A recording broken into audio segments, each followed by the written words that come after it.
Só quem carrega o balde sabe o valor que cada gota d'água tem. Eu gosto de pessoas de luz, aquelas que conseguem ser sol, mesmo quando os dias estão nublados. E é para elas que eu dedico essas histórias. As que chutaram baldes, tomaram atitudes, mudaram caminhos, se reinventaram e tiveram a coragem de transformar suas vidas em busca da realização dos seus sonhos. Aos que romperam padrões e enfrentaram a vida com determinação, coragem e fé. Aos que refletiram sobre suas jornadas e compartilharam suas histórias sem filtro e sem medo, porque eternos são aqueles que passam pela vida deixando histórias a serem contadas.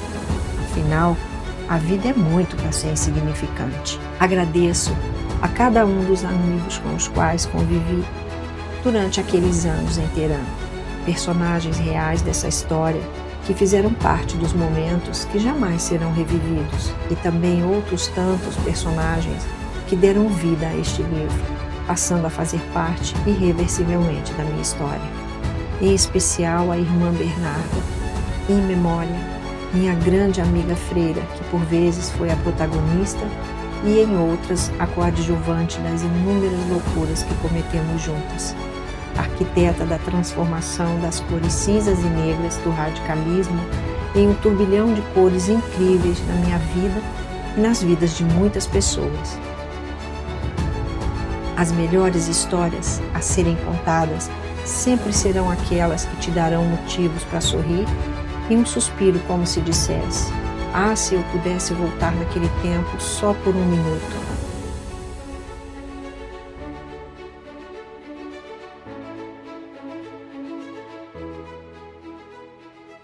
Onde essa jornada me levou? Mudar de país é muito mais do que uma simples transição geográfica. É uma transformação profunda e complexa que impacta todas as áreas da vida. Essa experiência exige renúncias, o afastamento de pessoas queridas e a adaptação a novos hábitos, idiomas, comportamentos, climas e até a diferentes formas de se alimentar. Cada um desses desafios, por mais difíceis que sejam, carrega o potencial de se transformar em momentos únicos e memoráveis que nunca poderão ser vividos da mesma forma. Ao longo dessa jornada, descobri que a nossa evolução está profundamente conectada a essas experiências. São elas que escrevem as histórias que levamos conosco e que muitas vezes podem inspirar outros a refletir sobre suas próprias vidas. Enfrentar os obstáculos de uma mudança tão radical não é apenas um processo de adaptação, mas uma oportunidade de reinvenção. Os desafios dessa jornada me ensinaram mais do que eu poderia imaginar. Por meio deles, aprendi a recriar caminhos, a construir redes de apoio, a formar novas amizades e a desenvolver habilidades que nunca pensei possuir. Cada dificuldade enfrentada foi uma oportunidade de crescimento, fortalecimento da minha autoestima, me ajudando a enxergar quem eu realmente sou. Essa experiência me mostrou que mesmo nas situações mais complexas, é possível transformar os desafios em ferramentas poderosas para alcançar o sucesso e a realização profissional. É assim que a jornada nos conduz, para lugares que jamais imaginamos, tanto externamente quanto dentro de nós mesmos. Como fui parar lá? Durante os anos naquele país tão estranho, tão polêmico e tão diferente de tudo que eu já havia conhecido, fui escrevendo aquelas histórias. Enfrentei renúncias difíceis, situações delicadas e, sobretudo, muitas críticas.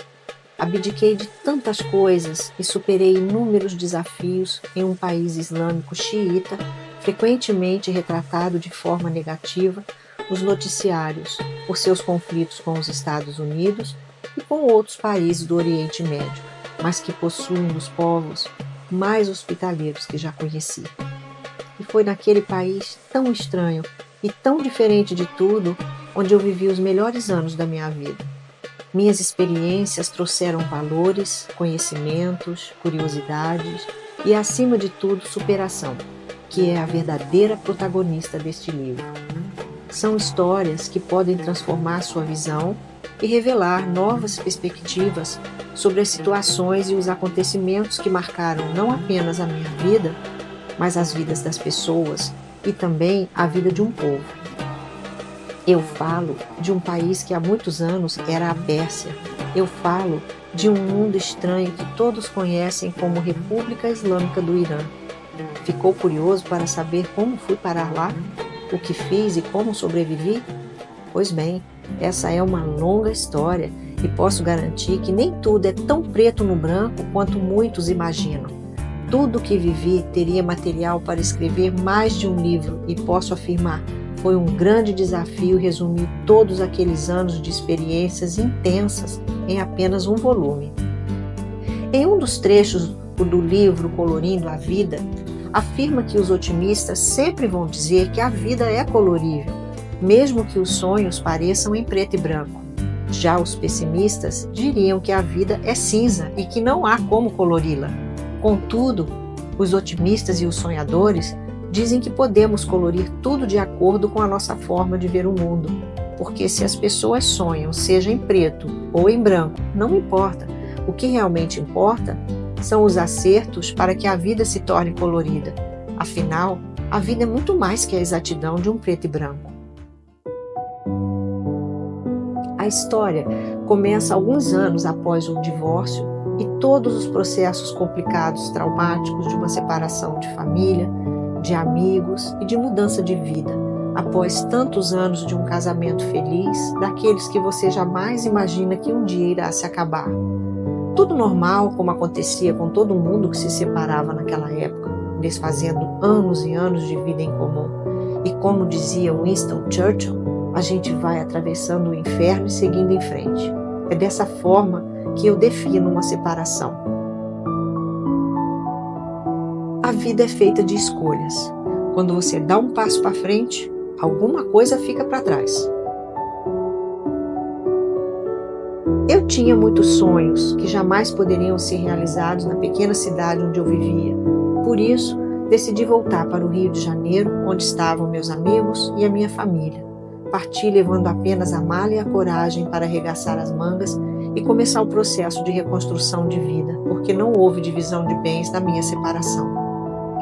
Há momentos em que precisamos escolher entre virar a página ou fechar o livro, e eu escolhi fechar o livro, mas como toda escolha tem consequência, posso dizer que a consequência da minha escolha resultou em um mundo desabando sobre a minha cabeça.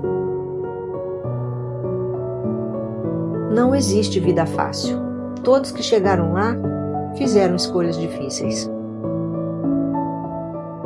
Naquela época, tomar a decisão de se separar exigia de fato muita coragem. Caso contrário, era fácil desistir diante da primeira dificuldade e acabar voltando atrás. A discriminação vinha não apenas da sociedade, mas também da própria classe feminina, especialmente das mulheres conformadas, aquelas que preferiam permanecer infelizes ao lado dos seus maridos por acomodação, a enfrentar sozinhas as dificuldades e o trabalho árduo e os desafios da vida.